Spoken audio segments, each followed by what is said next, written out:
Yes, it's time to move on to our third topic.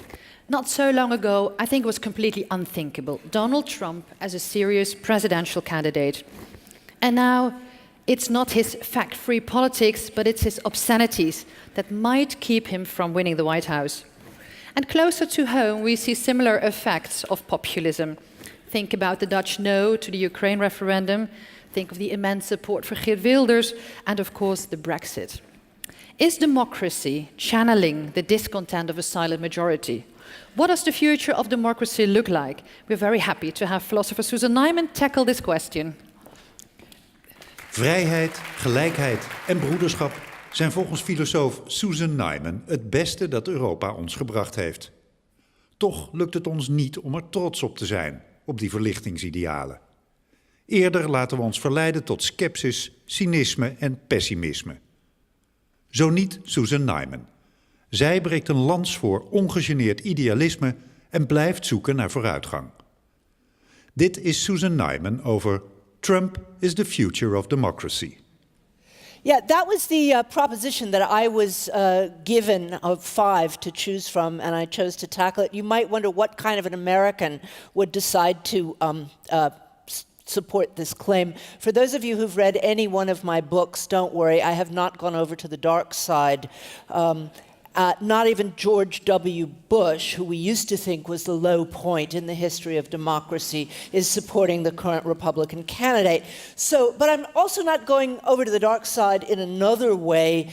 There are writers who sell lots of books by arguing that the world is going downhill and anything we try to do will only drag us deeper. I don't do that. I think it's a business of philosophy to provide what Kant called orientation in thinking. And if you don't have something helpful to say, you ought to shut up and go home.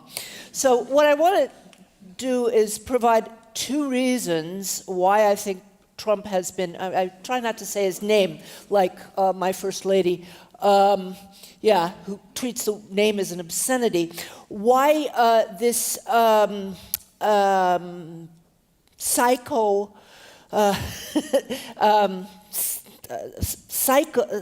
pathological swindler has come so far in threatening the world. It never would have happened without an unbridled capitalism, without a system in which the bottom line is the bottom line and only market values count as values. Even the media people who have been horrified at the spectacle all say with a smile, but he's great for our ratings.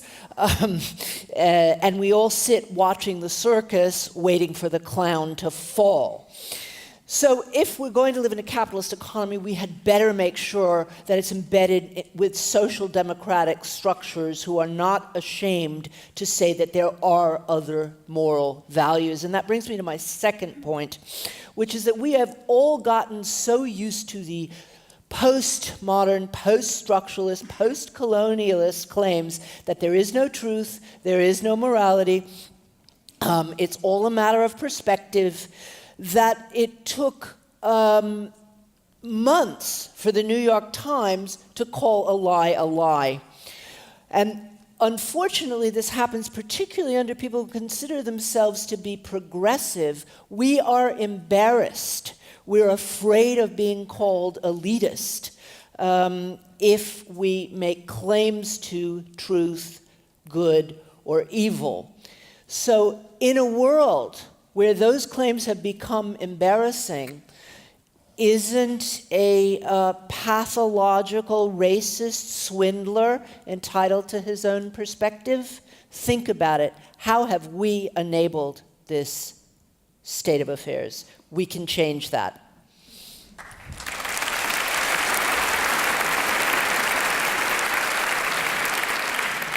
Thank you, Susan. So you say actually that populism is actually fed by the fact-free politics, and that you say is a product of postmodernism, post-morality. Thomas, can we turn that? Is that a thing that we can change? I think the biggest advantage of democracy, it's never been claimed, I'm not a professional philosopher, but from what I read, it's never been claimed anyway by the antique authors that democracy selects best leaders. I've never really read this argument because it simply doesn't. The biggest advantage of democracy is that it can get rid of the bad ones bloodlessly.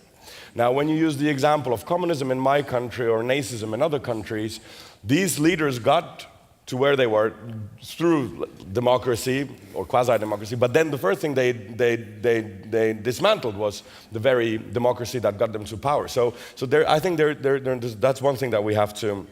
But what's quite interesting, and what you pointed to, is this new politics of no politics. It's like if I ask you if you're happy with your cell phone, and I'd say, yeah, but it could last longer, and the reception could be better, and the battery life is really terrible, and everything. So you know what, let me make you a new cell phone. Let's go and destroy the companies that make the cell phones that you're so unhappy with, and I'll make you a new cell phone. And then the question is, have you ever made a cell phone? No. And that's exactly why I'll make you a new one, a better one. That is the argument of populists. Populists don't want anything from the people. When Václav Havel was alive, he gave tasks to people. You have to change in your hearts. It was almost like preaching sometimes. That's why people didn't like him very much. A populist will never ask you to change. Populist will never ask you to do anything. Populist will only ask you for one thing, to give him his voice, and then you don't have to worry about anything because I will take care, because I'm a professional businessman. I'm not used to these democratic procedures which are extremely slow and stagnant. So I think the future of I believe in democracy. I don't think that democracy always elects favorably. It never elects the best. Simply the structure is not made to the way to elect the best.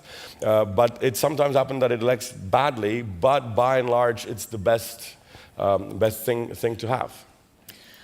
Marcus, is there a way that democracy can free itself from this populism that is so strong, like Thomas is saying? Well, I think there's a really bad idea about democracy out there, which I think Susan nicely sketched and associated with postmodernism and so on, what Angela Merkel recently called post-factualism.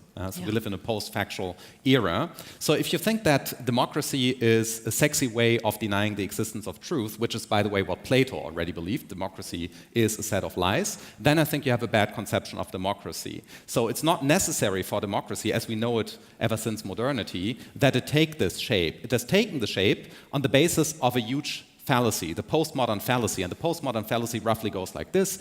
If we make claims to truth, such as God does not exist, no one created the universe, there are no spirits or deities, if we make these claims, then somehow we offend, given that we like religious tolerance and so on, that we somehow offend the people.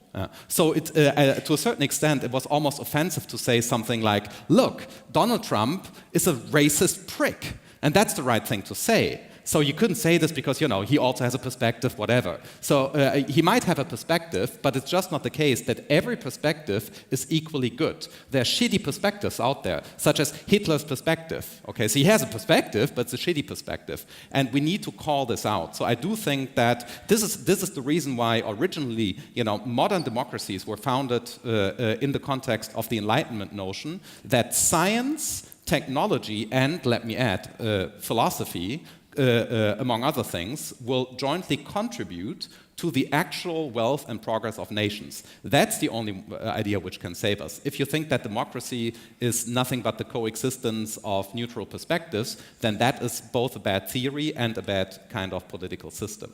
I'm glad that you brought up Plato, because I was trying to stick to my 3 minutes. But of course, the view that's called postmodern is already described by Thrasymachus in Book 1 of the Republic.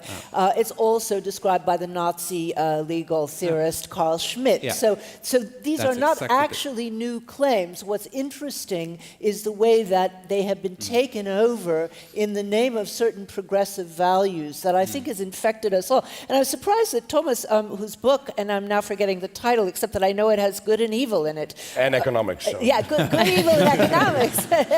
This is why I love this book. You got the 2 right out of 3, which is No, good. I knew it was the economics of good and evil, or good and evil in economics, or something like that. Here was an economist finally coming and talking in moral terms that we have come to be embarrassed by. So, I think that as thinkers, we're not used to speaking in 3-minute clips. No, that is rude. I'm sorry. Yeah. No, it's okay. We accepted the ground rules when we came. But we have to think about what it is that we can do. And it seems to me that what we can do is stand up for certain trains of thought in the world that do. I mean, it didn't go straight from Foucault to Donald Trump. It went from Foucault to classrooms, to journalists, to people who run the newsrooms, till people were convinced any moral claim is simply an attempt to impose your own power on a group of people, and there's nothing more to it than that. What we as thinkers can do is to fight that view. This is not a trend that's happening only in the United States of America. This is happening exactly. in my country. This is happening in the Visegrad group. This is unfortunately happening in your country as well. The 7th most awaited movie of my life was Star Wars: The Force Awakens. And I'm thinking maybe it was a prophetic title yet again, where there is really some dark force that's sort of awakening, and it's irrespective. They already have it in Russia, by the way. They already have it in China. It's coming up in Japan. It's really a global force, a sort of a dark force, if you may. And there is really no name for it. But the name that I'm suggesting is professional cynics. Yeah. People who have made their profession explicitly on the position that there is no such thing as higher values, and you will never hear these people talk about values, and when you do, they make fun of it. In Czech Republic, we are called the truth lovers. In Germany, when you are actually advocating the refugees, they call you, as an insult, Gutmensch. Yeah, crazy. A good man, a good person. Good person, yeah. So it's becoming in the mouths of these extremists, the same extremism on both sides now that we talk about the other world. Our role here is to believe in these values, because cynicism is really philosophically unsustainable. So this huge wave of dark energy which is rising is exactly based on the value that you don't have values. And one more sentence, if I may. It seems that a person who has no values and no direction and no telos or purpose in his life can decide better because he or she is fear. Completely the opposite is true. If you don't have a direction where to go, you fundamentally cannot even make a decision. So maybe I can just add 2 sentences of my own to this, and I assume we'd all agree here. I said what we can do as thinkers. I didn't just mean the 3 of us who got flown in from abroad. I assume that all of you who spending your Saturdays sitting here are also thinking people whose views and claims are maybe not as repeated as often as ours, but are at least as important. So this is a project that everyone can take part in, and everyone needs to take part in. And it's the new divide. It's not left versus right. It's the people with goodwill against people without goodwill. Yeah. Good. Thank you, because that's a good take-home advice.